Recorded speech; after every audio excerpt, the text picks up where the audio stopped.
Open the pod bay doors, Hal. I'm sorry, Dave. I'm afraid I can't do that. What would you do with a brain if you had one? Do? Why, if I had a brain, I could... Miles per hour. I could while away. 46.56 degrees.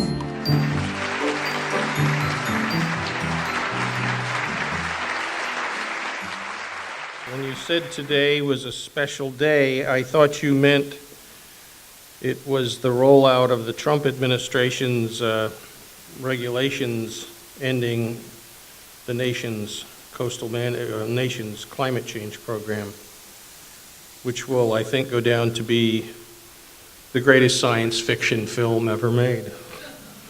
The film you're going to see tonight is a fantasy. And I don't want to spoil your experience by revealing any details, but it's a story about abandoning a known reality in order to adapt to a nature that has run amok. And as you watch the film, I'd like you to think about how climate change is actually creating a new reality that we're going to have to adapt to. It'll be hard to understand and accept this new reality. And it will be even harder to change the way we do things so we can get along in this changed environment. Now, over the next few minutes, I'll use facts, logic, and a rational approach to explain how and why these changes will affect us. And I suspect you'll use and rely on the facts you know, the logic, and rational thinking as you process the information I'm giving you. But as you watch Ponyo, I found, and as I watched it, I found that my emotional response to the film made it pretty easy for me to accept some pretty outlandish ideas that defy all sorts of rationality. So maybe the key to unlocking our human capacity to deal with a new reality is to allow ourselves to respond to climate change emotionally rather than logically. Now, let's turn to some facts. As this graph shows, every 100,000 years or so, there's an ice age on planet Earth. The last one ended about 20,000 years ago. And then it got warmer, and for the past 8,000 years or so, the Earth's climate has been pretty stable.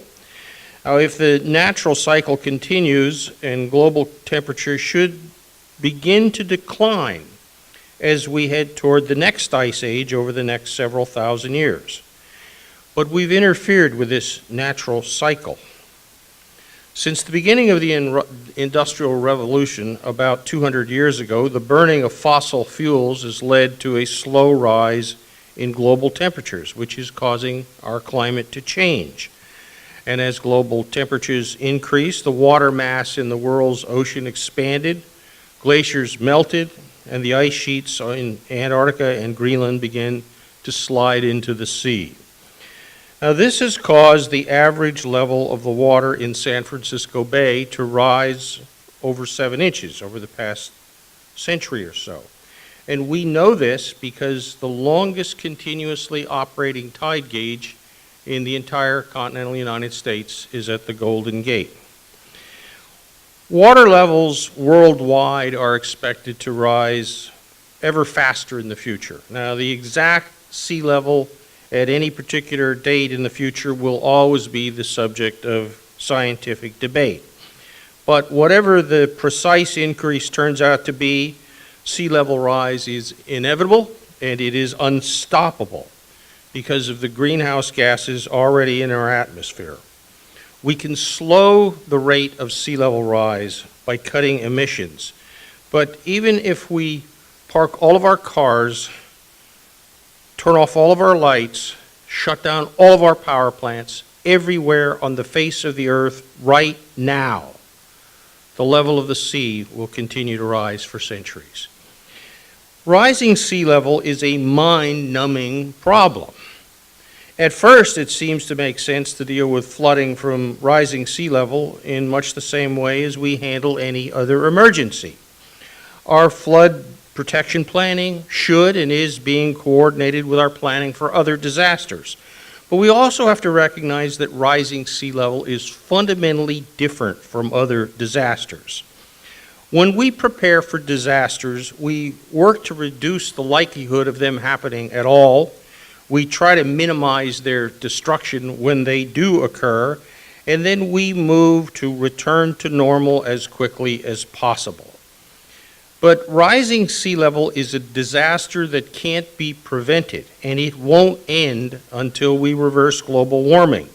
What is now dry land will become water, and the water will keep getting deeper, and the shoreline will move inland and upland for as long into the future as we can imagine.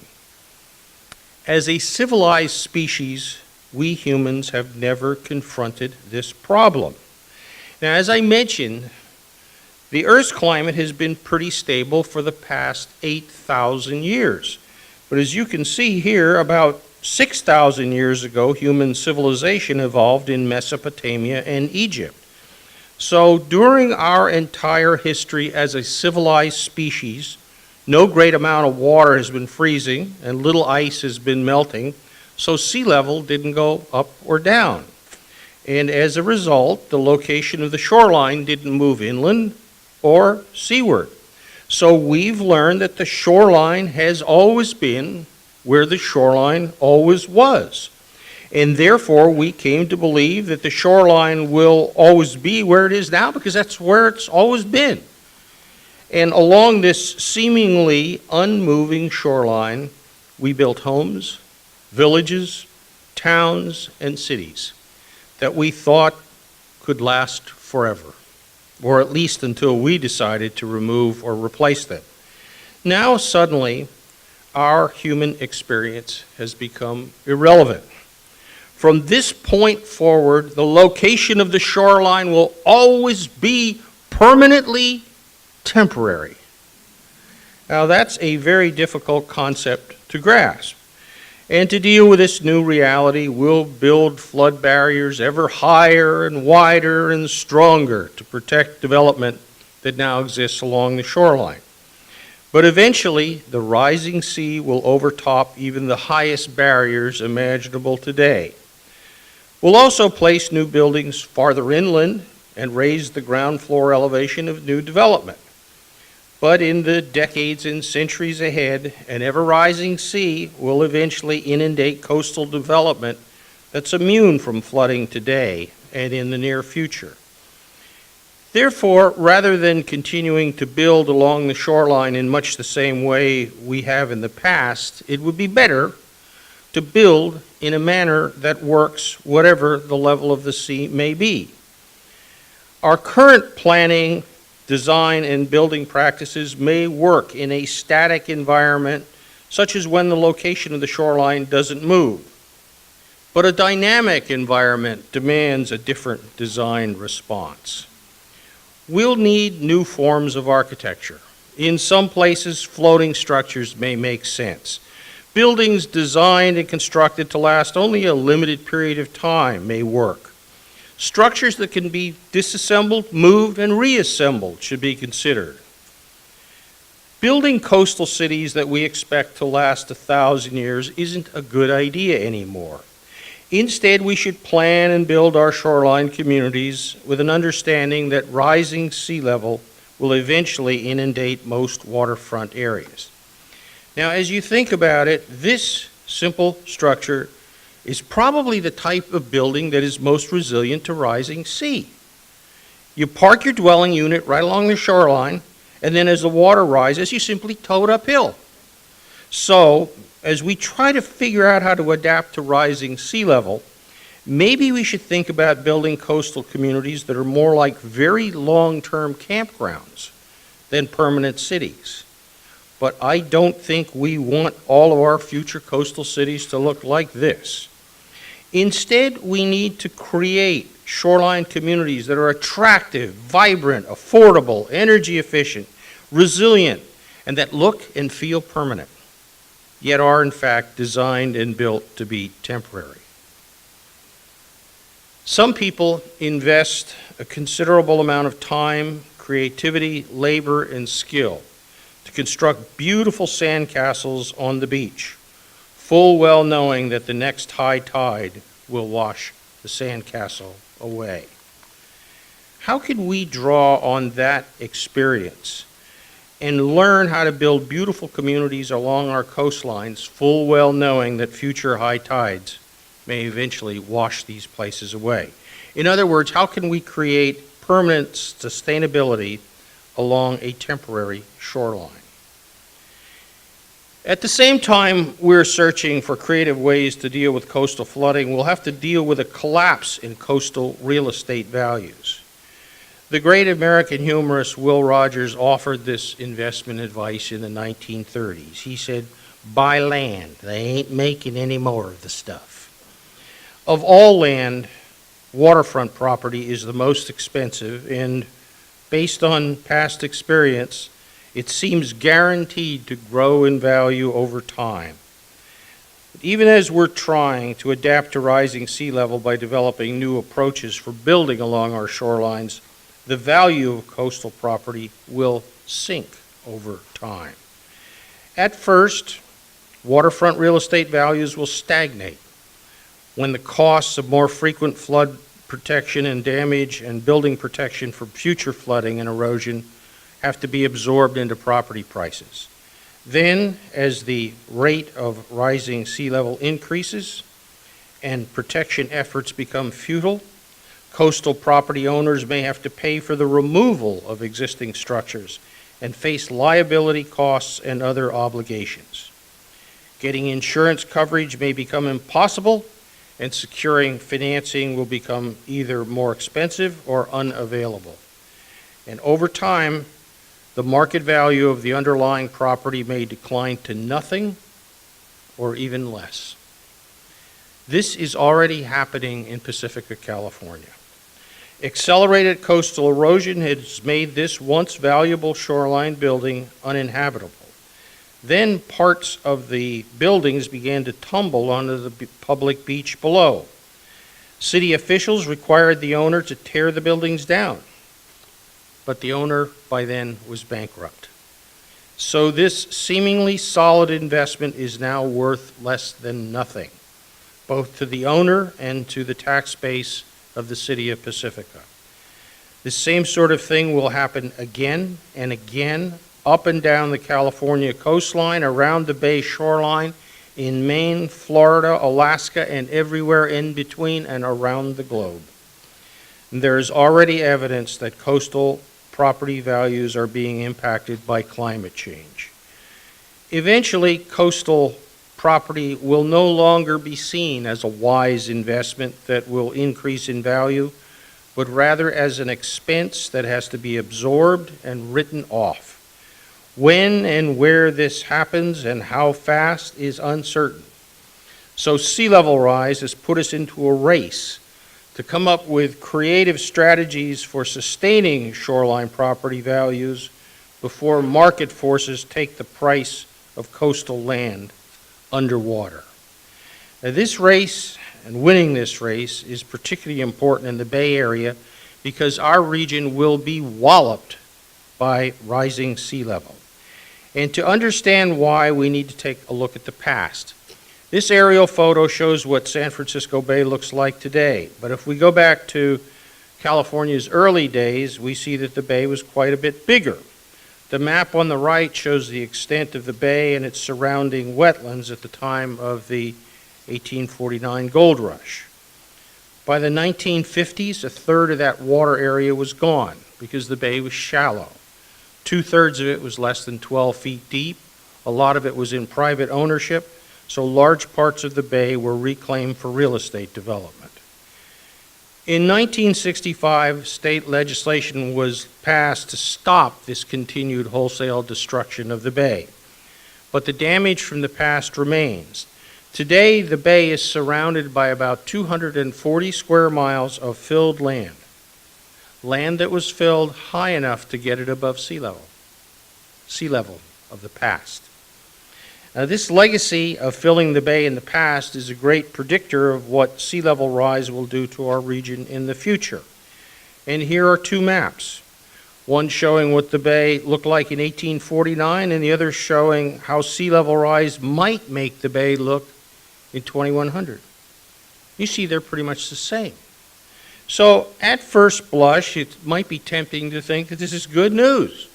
All that area we lost to land reclamation over the past century will once again be part of our beautiful bay in the future.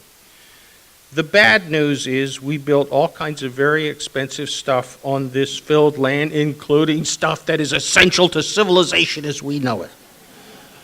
Let me show you a few other examples. This is San Francisco International Airport. Unless protected, almost the entire airport may be underwater by 2100. Some people look at this and say, I get it. Fly Oakland. This is Oakland International Airport. And another Bay Area icon that's essential to civilization is Silicon Valley. Silicon Valley faces double jeopardy. The South Bay used to be called the Valley of Heart's Delight. It was covered with fruit orchards, which were irrigated with well water, and as the water was withdrawn, the ground elevations sank. They sank so much that today much of the South Bay shoreline is below current sea level. This map of the South Bay shows some of the high-tech companies that are located in this low-lying area. Now, if nothing else, this map illustrates that aquatic wildlife and geeks prefer the same habitat. But if the South Bay is below sea level, why isn't it flooded now? It's because the shoreline is separated from the open bay by a mosaic of ponds that were used for salt production. But the levees between the salt ponds weren't designed or built to provide flood protection. In fact, one engineer looked at them and said, Trav, those aren't levees. Those are heaps of dirt. But typically there's more than one and often several salt ponds between the bay and the shoreline. So the multiple heaps of dirt provide some level of flood protection. But even so, today, tomorrow, on any dry, clear, sunny day, Silicon Valley could be flooded if an earthquake melts those heaps of dirt into pools of mud. Compared to what we have to deal with, the challenges faced by a goldfish named Ponyo seem like a walk in the park. Well, maybe a swim in a pond. I hope you enjoy the joy and the magic you'll find in Ponyo, and it will help you find the strength and the wisdom to confront the new reality that climate change is bringing to all of us. I thank you, and I would be happy to entertain a few questions if you have any, so long as they are short and easy.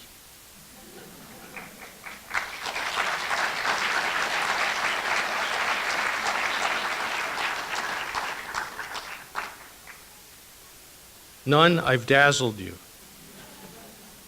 Thank you so. Oh, yes, sir.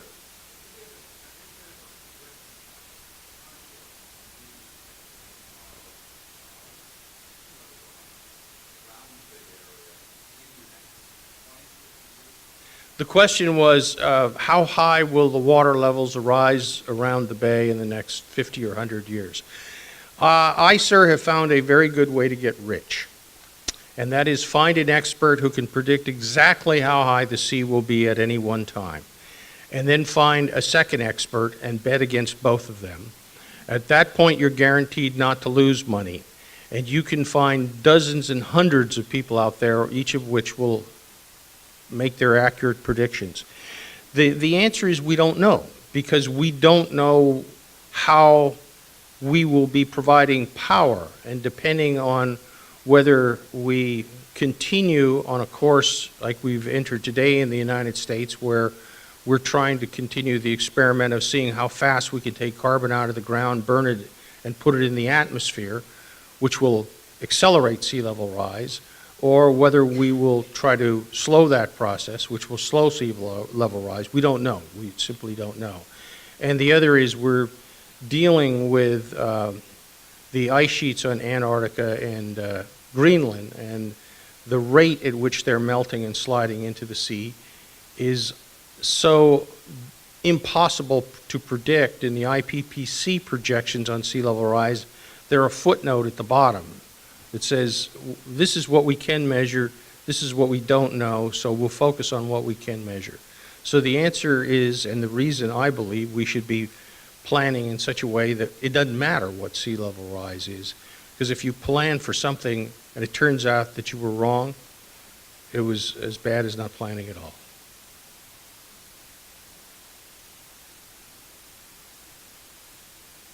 Yes, sir. I'm sorry, you're dark out there. Yes, sir.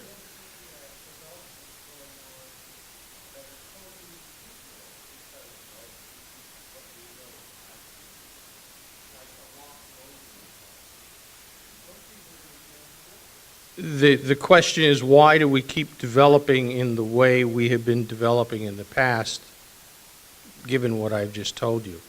It takes time for government processes and regulations to adapt, just like anything else. I mentioned the way we build. The other thing is we have, thinking that the shoreline didn't move, we have a whole series of laws and policies and cultural artifacts like property ownership, which goes to mean high tide line. And we have rules that say on this side of the tide line you do that, and that side of the tide line you do this. But we never thought what we should do when the tide line moves. Do we take the old rules and take them with us, or do we take the new rules and put them there? There are things that I have outlined here that are good ways of building to adapt to sea level rise that would be illegal because of the rules we have in place based on the conditions of the past. So it will take time for our culture to adapt to this, and our laws reflect the body politic of our culture. I thank you, and I hope you enjoy the film tonight. I really appreciate it.